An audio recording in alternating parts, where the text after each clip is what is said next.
Nepenthes ventricosa inermes.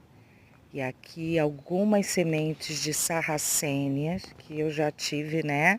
Sucesso aí, ó. Já estão brotando. Sementinhas que germinaram. E aí a armadilha da Nepenthes com inseto que já morreu afogado na enzima digestiva da planta carnívora.